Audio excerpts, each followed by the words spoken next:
A very good evening. Welcome to Storytrain, Srividya Veeraraghavan. This is Wednesday FB Live Storytelling, especially for the COVID Relief Initiative.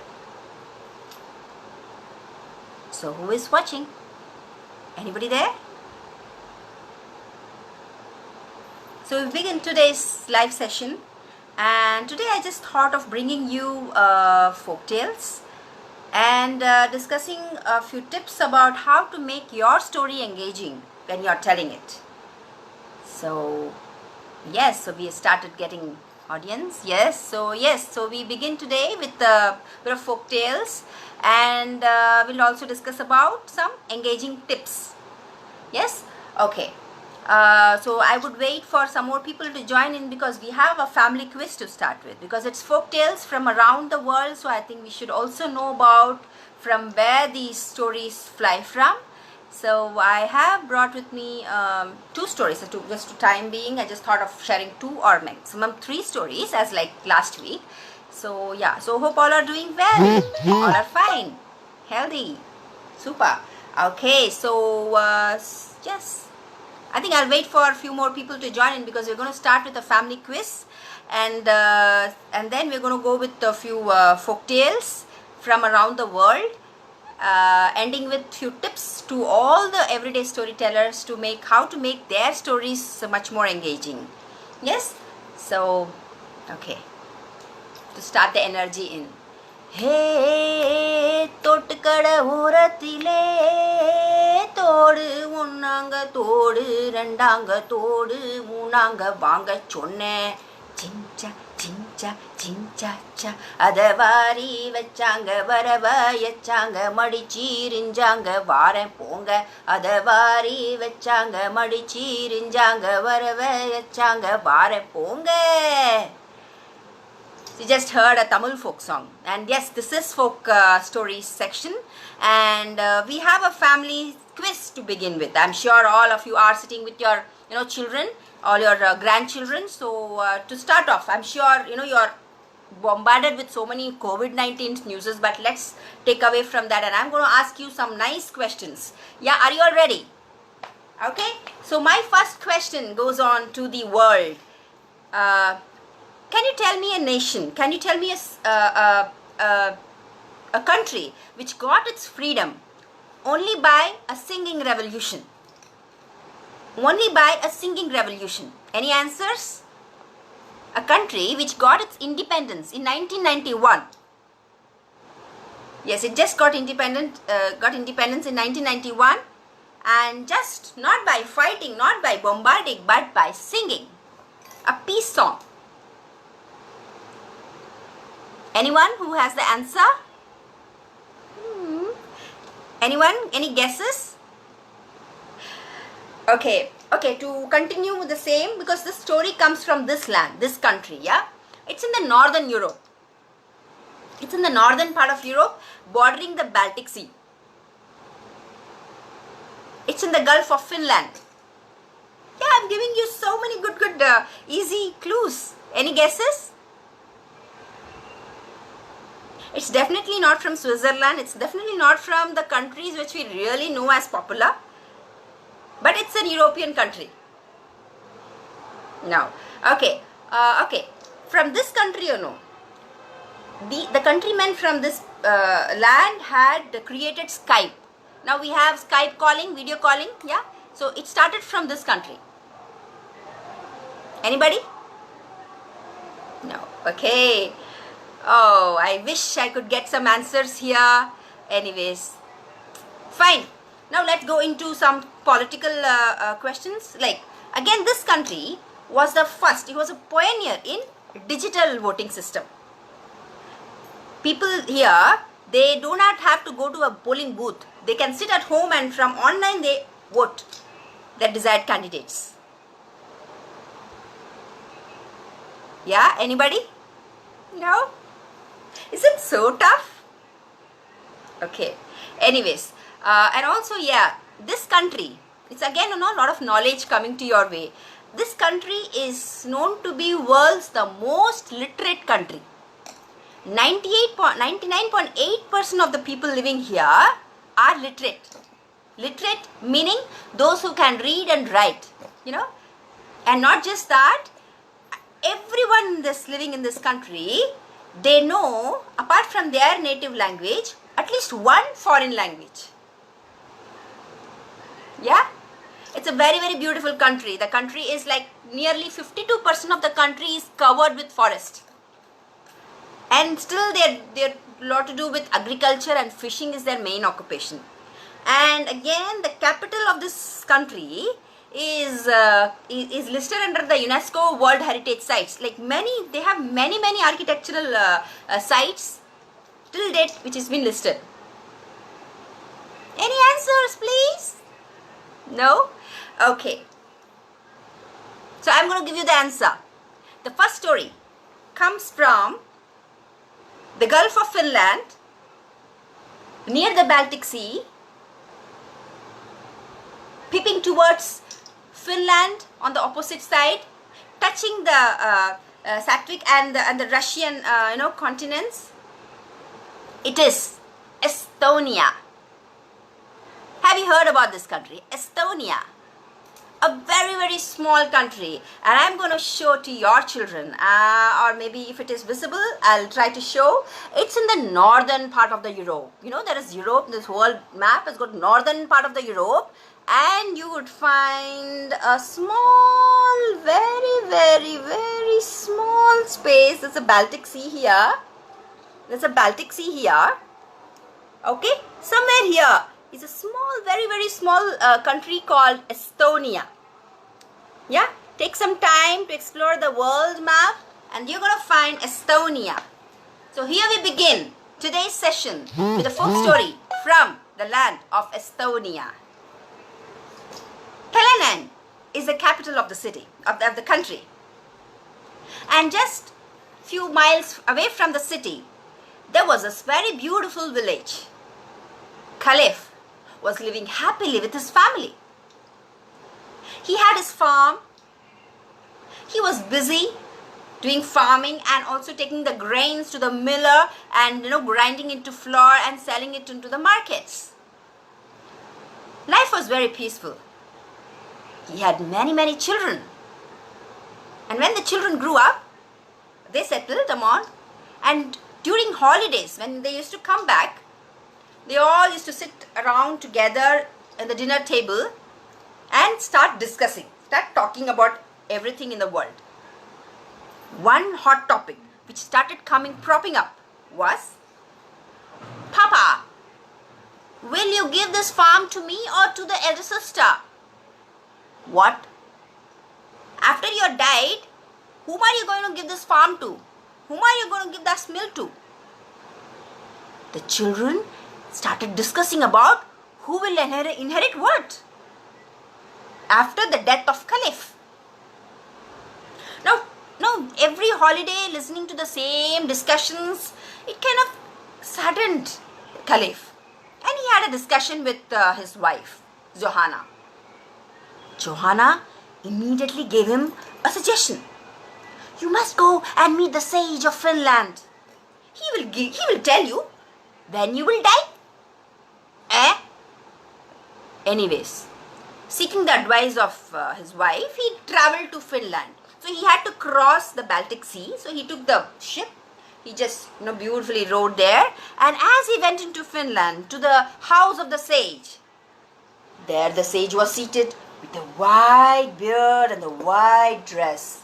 And when he looked at Caliph, he immediately knew why was he here. When Caliph requested his suggestion, immediately the sage said, you have come here to know when you will die. You will know your death when you have sneezed 3 times. Sneezed 3 times? Oh! Now the saddened Caliph had even more sad thoughts to ponder about. His death would come after 3 sneezes. Wish I don't sneeze anymore. And the way back home, all the time his head was thinking only about not touching his nose, not tingling, not sneezing. Oh, he came back home, and as he tried to open the gate of the compound, there was his honeysuckle vines. And all the time, man, the smell was so strong that every time he would pass through that, he will tingle his nose. How can he escape today? As he passed from the gate to his main door, the smell just flew straight into his nostrils, tingling his left, tingling his right, and then he started to touch the nose, and then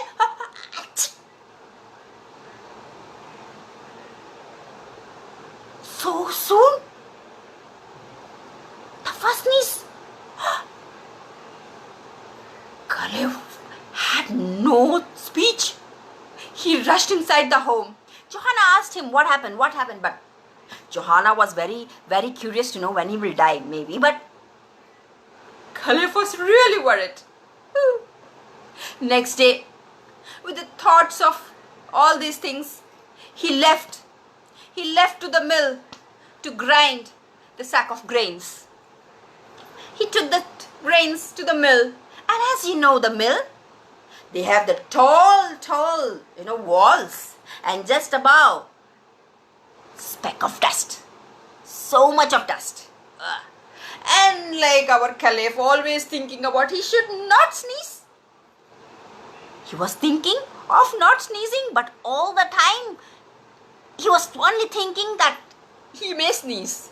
As he walked through, the dust from the corner looked at Kalev with so much love. And as Kalev went near the mill and he poured the sack of grain onto it, from that corner, the wind blew slowly and touched the dust, and the dust slided straight down to the ground, and on the way it met Kalev. Kalev's nose, it just liked Kalev so much, and it came straight to Kalev and onto his nostrils, tingling his nostrils, left nostrils, right nostrils, and then Kalev goes,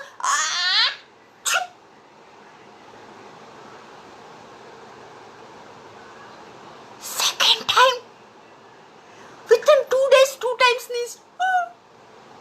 My death is nearing. Kalev was so heavy in his heart, he just couldn't concentrate. He just rushed back to his house. He left all the sack of grains into the house, not eating anything, not talking anything to anybody. Was so depressed. The next morning, keeping all his, whatever courage with him, tied it up, and again he went to the mill to take the snacks. And as he went there, he ensured to cover the nose with a kerchief. He ensured not to look anywhere around, not to focus about anything, but on to only bringing the sack of grains back.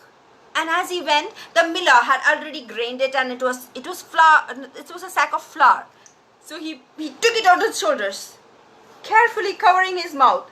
He started towards the gate so fast, and as he just came out of that gate, just before the compound of the miller's factory, the dust was actually waiting for Kalev, as if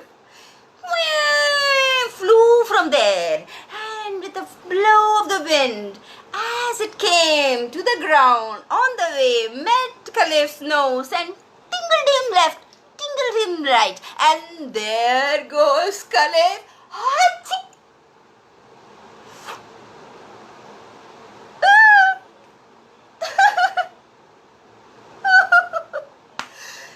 Third time Kalev sneezed. Now Kalev's breath was lost. He immediately left the sack to the ground, and as he shouted, "Oh, my day has come so soon. Oh my God." And he just lay flat onto the ground, closing his eyes, telling the God, "Oh, my time has come. I am dead." And this scene was witnessed by the hawks, the birds, the pigs of the villa, and who were always prohibited to enter the compound. They were looking from outside. No, that was a chance. No. And when they saw this man lying down, not responding anything, and the bag full of flour is there on the ground, wow, what temptation. Immediately the hawks, they jumped out of the compound, knowing nobody around, and they came straight to that sack of flour which was kept near to Caliph. They came straight and they started to rip off and started to attack onto the flour. And when this Caliph would close his eyes, he heard the grinning sound. He did not open his eyes, but he said, wish I was alive. I would have thrown you out. Wish? He was talking to the hawks, closing his eyes. Wish I was alive. I would have thrown you out. And by the time the miller, the owner of the mill, heard all these things, and he came out. And when he saw the hawks, and he took his whip from somewhere and he raised it in the air. Shook. And as the whip was on the air, the cracking sound alerted the hawks, and they immediately and they just rushed out and ran away from the place. But by the time the miller shoot it onto the ground, the whip, the end part of it, hit Caliph's arms. He was flat onto the ground, and when the whip part hit his arms, there was a jolt of electric, and then he shook up, and Caliph stood sitting. He woke up and said, what a miracle, what a miracle. The miller was standing nearby. Said, what happened? Caliph said, oh miller, you have saved me. You have brought me back to life. Miller had no clue what Caliph was talking about. Only we and Caliph knew what was that. Anyway, so Caliph immediately took the sack of flours and he rushed back to his home. And from that day onwards, he was one of the happiest person. Grey hair, grey bird, no problem. Children coming talking about his property, big problem. Caliph used to stop them at once, and he had the voice now saying, hey, stop talking about my property. All comes only after I'm dead. No talking in between. From that day onwards, Caliph lived a peaceful life once again. So this was a story from the land of Estonia, a land in the northern Europe, and we just had a family quiz. Those who have joined late, we had a lot of questions, and one again last question is from the Estonia. It's not a question. It's again those of you who love your wife. Have you ever carried your wife and taken part in any race competition, running race? Estonians, they love their wife so much, and they have a particular contest. It's not non-Olympic, but they have yearly contest, yearly annual race, where the men have to carry their wife on their shoulders and they have to run a mile. So yes, it's one of the fun fact about Estonia. I mean, there were many facts that I have been sharing from the beginning. I think you should watch the recorded version again to know more about Estonia. So if you have liked my story, can we go ahead? Yeah? Hello. Okay, so hope you are enjoying today's session. So we are going with some few folk tales, and at the end of it I'll also share about how we can tell your stories much more in engaging way. Okay? Okay. Thank you so much. Okay, so we move ahead with the next story. Okay, so let's move on. Just roll the globe and let's go on to an unusual land. I don't want to bring in African story. I don't want to bring in American story because it's all very popular, right? So let me take you somewhere on the top of it. Oh, near the Arctic Ocean? Yes? Let's take a story from a place which is filled most of the time with snow. All the time where the sun is almost not present. Anybody from Canada here? Anybody from Canada? Okay. Thank you. Anybody from Canada? Okay. So now the story comes from the northern hemisphere of Canada. wherein it's between Canada and Greenland. Okay, I think you can roll on. I think parents should take on this globe, world map to their children and tell them what are those countries. And they have a beautiful, rich culture. So here I am sharing a special story from this land. Again, family quiz. Before I go into the story, tell me, you know the Eskimos, popularly known as Eskimos? They were not actually Eskimos, okay? What was their original name? What was the community's original name? What was the name of the community? Okay, they're very ancient, very old tribe that we have it in the world. Yeah, and now they have shifted themselves to the northern part of the Canadian circle. Nah? Okay. Okay, next question about the same land. These people are known to sing from their throat. Obviously, we all sing from throat. We do use your vocal cord, but they sing. I may not sing nicely, but they sing beautifully well, and it's a talent singing from their throat. Which country? Which land am I talking about? Any idea? Okay, fine. Okay, one more. Okay, for the children.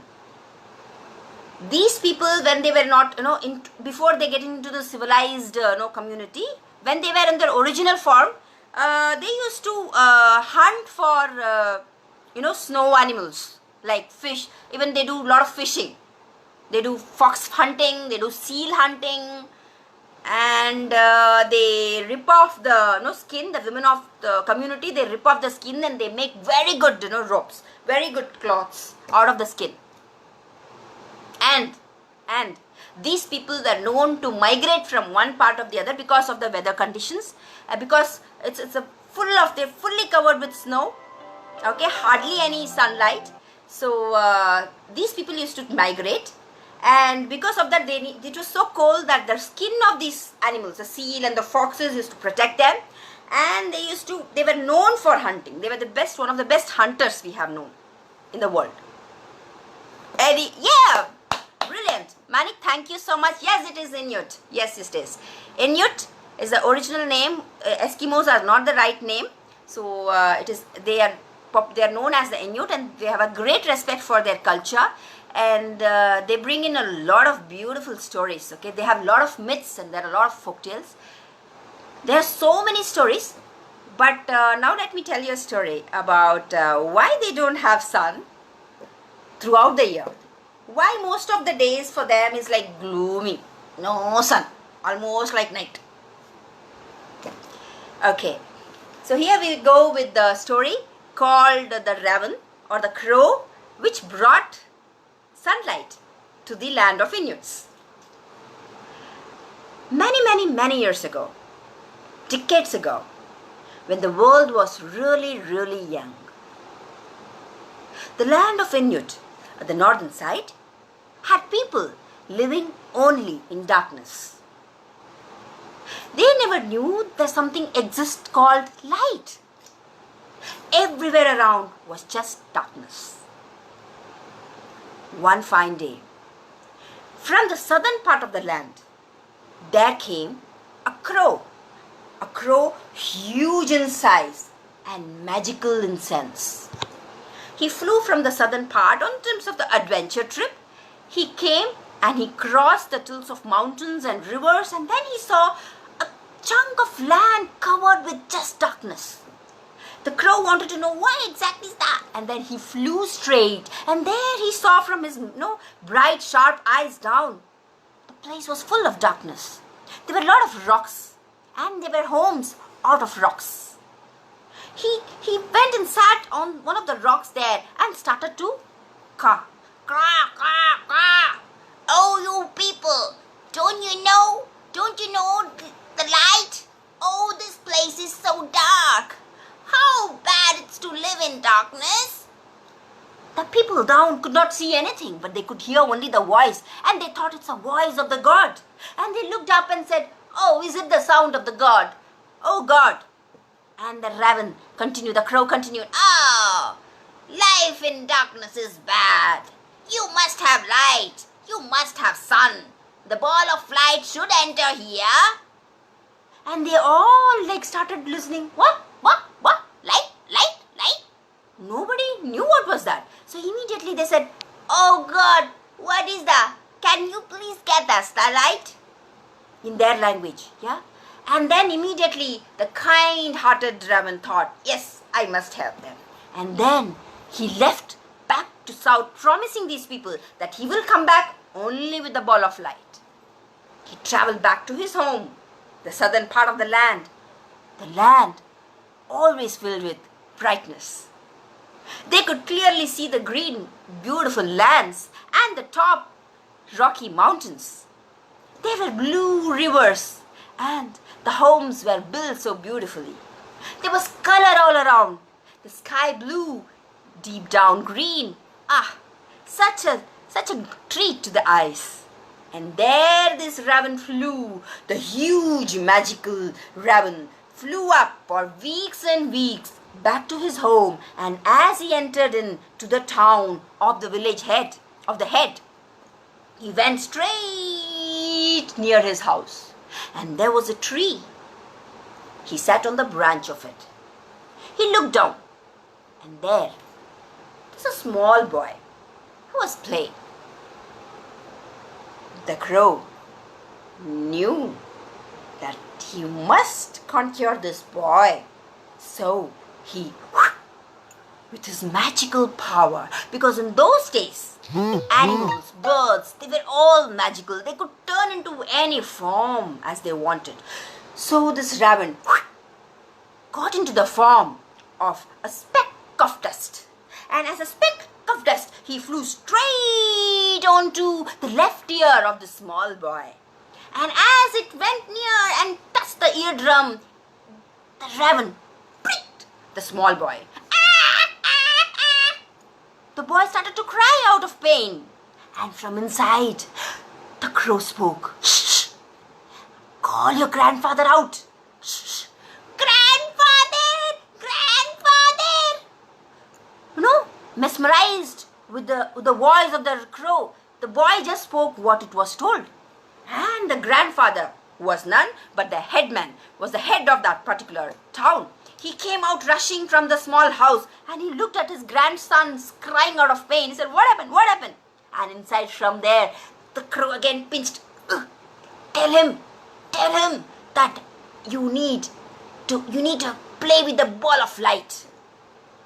Immediately the boy said, "Oh, grandfather, I want to play with the ball of light."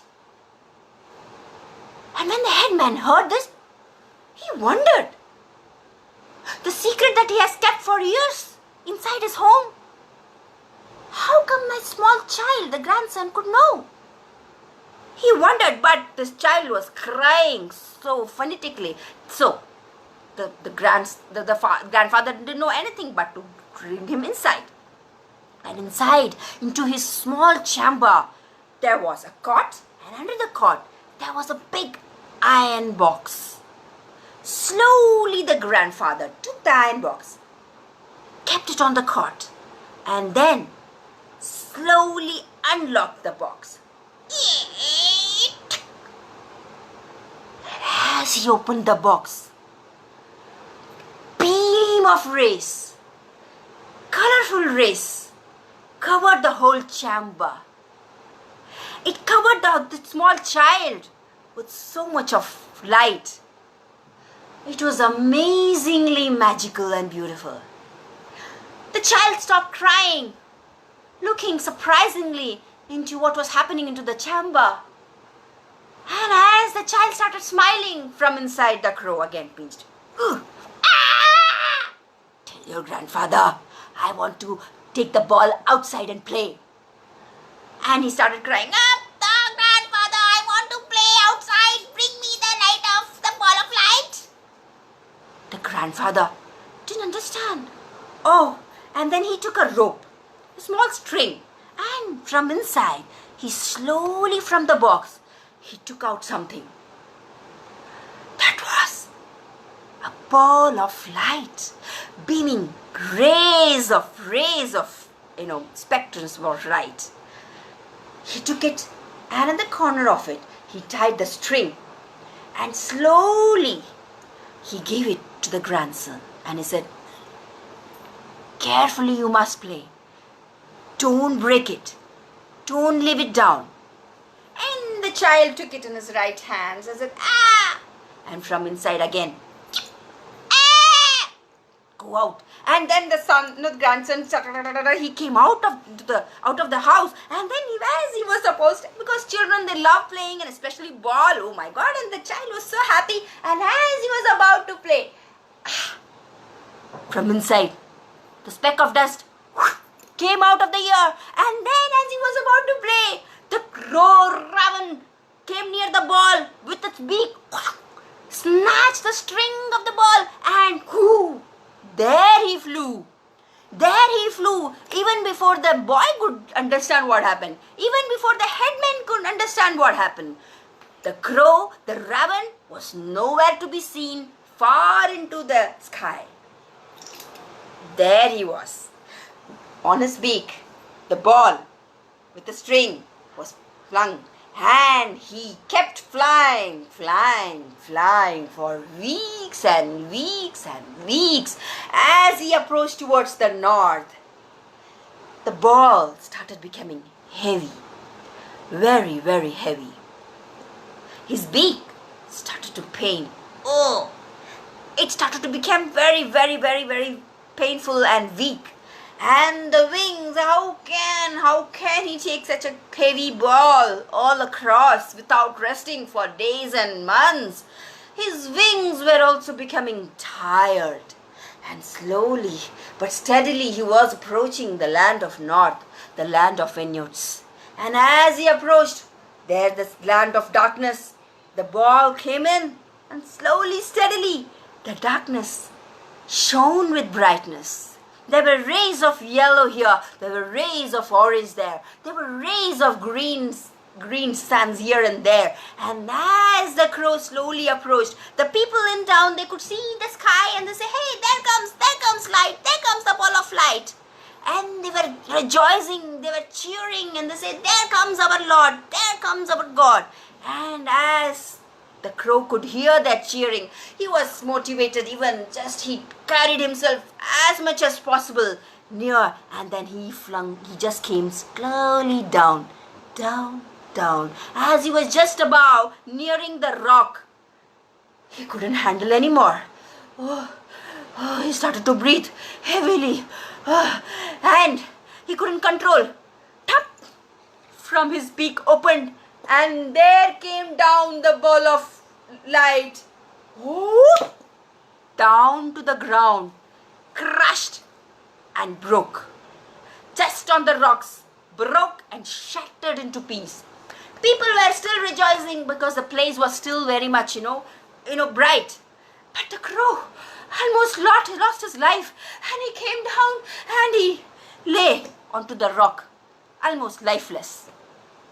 After a few minutes, he got up, looking around the people. They were all cheering for him. They were all praying to him, thanking him. They were singing the joy of success.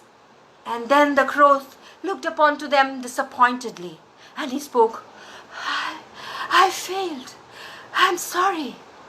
But the people said, "Oh, no you didn't. You brought us the light. You brought us the brightness." Not exactly. He said, "The light has come, but has shattered.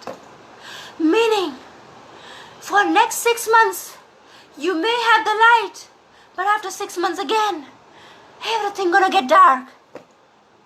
He said, the light, the ball of light needs to come together, needs to energize.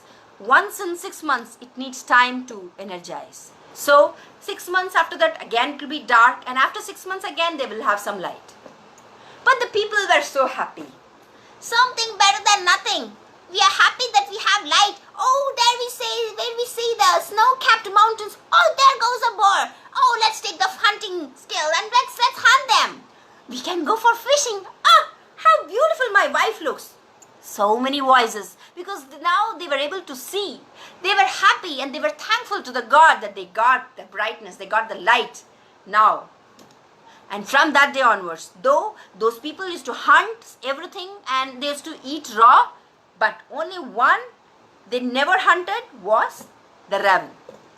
Till date, raven is considered very sacred, and they pray and they are still thankful for the raven, as they believe that it was the raven who brought the sunlight to them. And till date, they have sunlight, not for all the months, but for the months that they have, they are still thankful and they're still happy living with what they have. So thank you. This was story number 2. Hope you liked this story from the land of Inuit.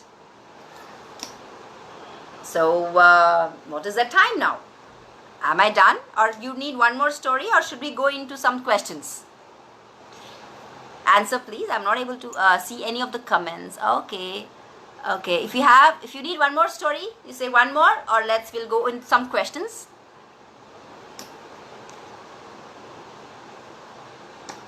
Anybody typing? Anybody wants a story? You must say, I need a story. Yeah, there comes. Okay, thank you so much. Do you need one more story, or can we go into the questions? So yeah, before going into it, I want to, if at all there are any storytellers or any young voices, like young storytellers, children here. Okay, thank you. Yes, Durga, I'll go ahead with one more story. So quickly, but I'm gonna share you a few tips. Okay. I also strongly believe that you don't need a certification to become a very good storyteller, because everybody of us are storytellers, right? Till the time we are able to communicate what we want to tell properly, truthfully, we are telling stories. Fine, yeah? Stories does not only include what is there in the books. Stories also include your life, everyday moments. Stories includes about how you have dealt your failure.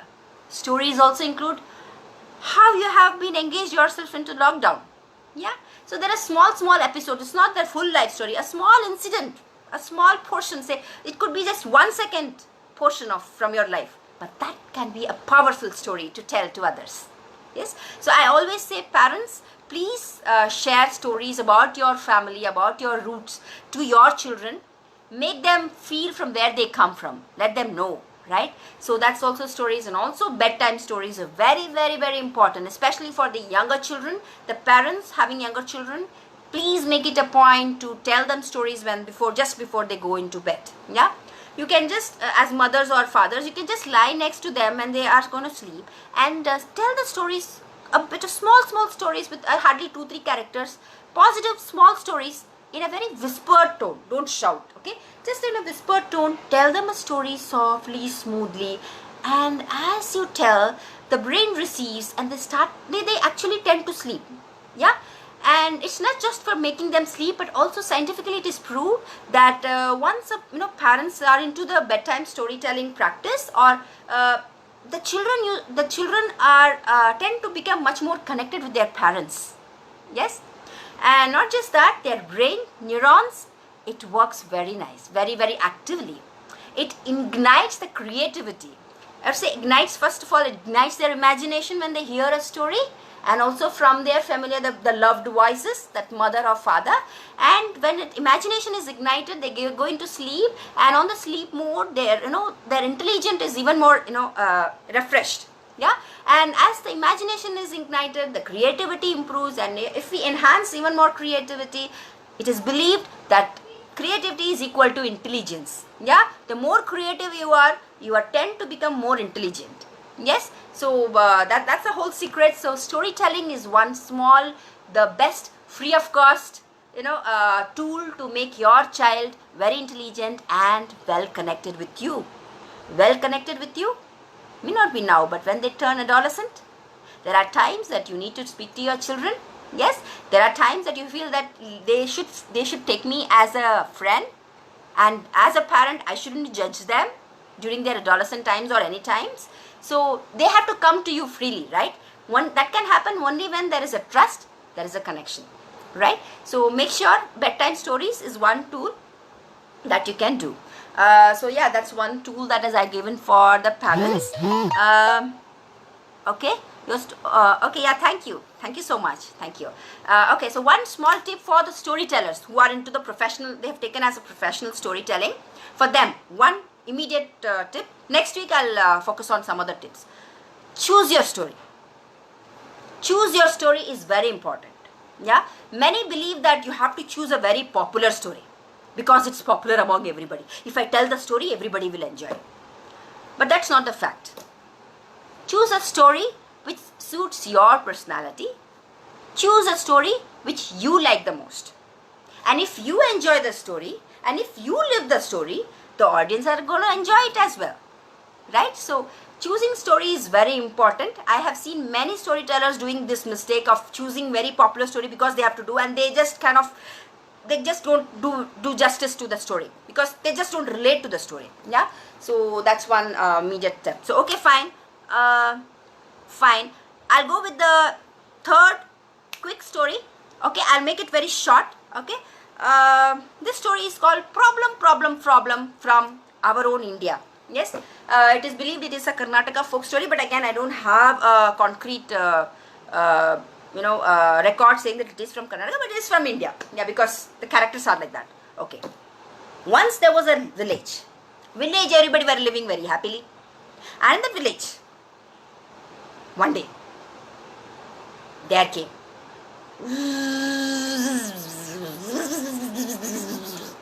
lots and lots of mosquitoes. Mosquitoes! Lots and lots of mosquitoes. Here, there, everywhere, night time, all the time, every child will wake up, top. All the parents so worried, I know, children getting fever, everywhere, in the milk there is mosquito, in the ear there is mosquito, everywhere mosquito, yappa. So, the village had a committee meeting, and there was a village head, and he said, oh, we have to sort out this problem. And they all discussed, they had a conference. Online conference also happened because it's COVID-19 time. Everybody had an online conference also in the village. Everybody discussed and they decided, let's have a solution. So, to remove the mosquitoes, repellents doesn't work. Any agarbatti doesn't work. What to do? Somebody suggested, sir, let's bring frogs. Frogs are the best solution. And listening to that, everybody nodded, yes. And the village head said, yes, brilliant suggestion. Let's bring frogs. And everybody, all the volunteers, they rushed to the nearby forest, and wherever they could find, they could bring a lot of frogs in bundle. They brought the frogs and they let them roam free inside the village. And within weeks, all the mosquitoes were gone, vanished. What a suggestion. Frogs eating mosquitoes. Wow. It was such a simple solution. Everybody rejoiced. They all had a success party. But soon, mosquitoes were gone. Now, the village was filled with such a beautiful green, small, big frogs. So much so that a child trying to go to the school, trying to wear a shoe. Inside there is a frog, Amma going into the kitchen, trying to open the box of sugar. Inside there is a frog sitting. Sleeping time. So tired, a farmer goes and tries to sleep on his cot, and there are 2-3 frogs jumping onto him. Such a headache. Now the whole village was filled with so much of frogs. Oh my God. And now again, meeting time, conference, headmen calling all them, and everybody discussing how to solve the problem. Problem.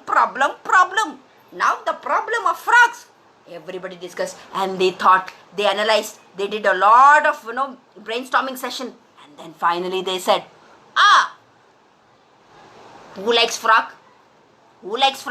Anybody here knows who likes frogs very much as their dinner, as their lunch, as their breakfast? Who likes to eat frogs? Yes, the snakes, right? Yes. Brilliant suggestion somebody gave. Immediately the village man said, what a brilliant suggestion. Everybody in the committee nodded, yes, brilliant suggestion. There was a young man there. Sir, I have a question. Shoo. Village head itself told, shut your mouth, don't give your voice. And that village man, young man, hid himself. But everybody considered, snake are the right choice. Problem will be solved. That's what next? Oh, they went near all the forest. They caught all, whatever possible, how much ever possible they got the snakes, and they ate, are all kept inside the village. And all the snakes started roaming freely. Imagine, started anywhere, everywhere there are only snakes. And within weeks, oh, what nice, very, very sweetheart snakes they were. They went and swallowed, eat, made a frog fry. Everybody ate frogs happily ever, thanking the villagers. What a nice people you are, letting us inside and making us eat frogs without any problem. No problem for the snakes. They were living very happily and eating frogs. All the snakes were so very fat they became. It was so good. For 1 month it was such a very peaceful time. There were snakes, but they were all sleeping, so nobody got any disturbance. But after 1 month, all the frogs were gone. Now the snakes got up. Now they were hungry. Now what do they eat? Now they started entering the houses, inside, into the canal, and to the backyard.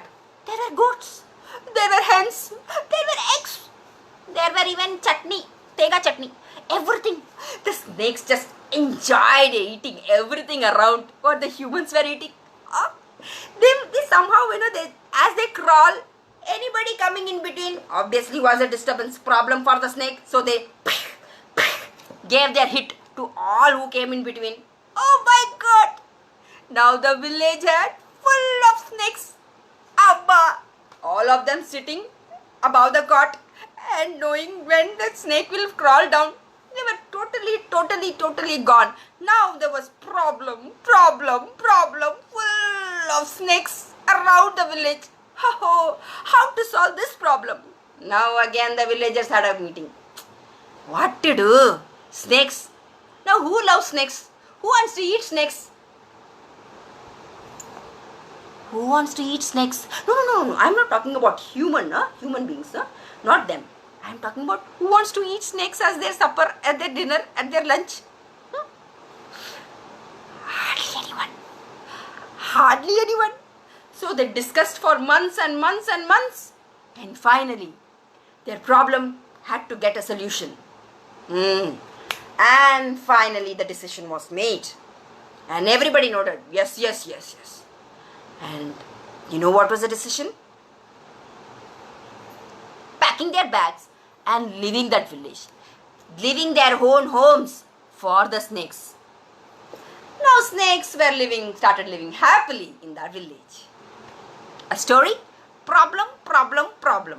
Solve your problem, not thinking short term. Solve your problem, thinking long term. Think and take a solution. Okay? Thank you. Yeah, so this was one story that I got it from India with some unusual stories. Yeah, so I do not want to I choose stories which I enjoy. Okay, so it may not be very popular among everybody, but yes, stories that I enjoy comes to you with my energy. So if you have liked my storytelling session for this week, I'm very happy. Do join me next week, and we will go with many more stories, and definitely a lot of portion into I'm going to do a mini workshop on how to tell a story effectively. Yeah, so bring in your children, bring in your elders, anybody, and I will do one story in Tamil next week as the popular choice, one Tamil. I'll also try doing one in Hindi then the 4th week. Yep. So yeah, thank you so much.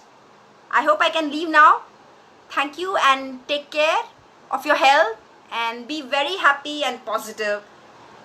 Thank you for joining in today's Wednesday FB special.